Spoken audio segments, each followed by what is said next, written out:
عورت ایک مستقل انسانی وجود ہے، میں ایک عورت ہوں اور یہ میری پہلی شناخت ہے، میں کسی کی بیٹی، بہن، بیوی بعد میں ہوں۔ جب میں قرآن پڑھتی ہوں تو مجھے ایسا محسوس ہوتا ہے کہ میں ایک دوسرے درجے کی تخلیق ہوں، میں اس کا خالق اس سے مخاطب ہونا بھی پسند نہیں کرتا۔ قرآن کا ڈائریکٹ آڈینس مخاطب مرد ہے، عورت کو کہیں کہیں انڈائریکٹلی مخاطب کیا گیا اور کم ہی ڈائریکٹلی خطاب کیا گیا ہے۔ میں عورت کی حیثیت سے قرآن پڑھ کر لیفٹ آؤٹ فیل کرتی ہوں۔ میرے دماغ کی اس گرہ کو کھول دیں۔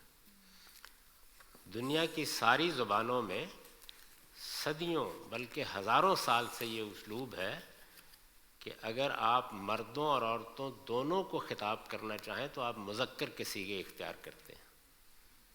یہ انگریزی میں بھی یہی اسلوب ہے، اردو میں بھی یہی اسلوب ہے، عربی میں یہی اسلوب ہے۔ تو آپ جب قرآن مجید پڑھیں تو زبان کے اس اسلوب کو سمجھ کر پڑھیں۔ باقی جہاں تک براہ راست عورتوں کے ساتھ بات کرنے کا تعلق ہے، دسیوں مقامات، بعض موقعوں پر تو یہ ضرورت نہیں محسوس ہوتی کہ کیا جائے، تب بھی قرآن نے کیا ہے۔ آپ اگر سورہ نور کو دیکھیے تو اس میں حکم دیتے وقت وہی بات پہلے مردوں کو خطاب کر کے کہی، پھر عورتوں کو خطاب کر کے کہی۔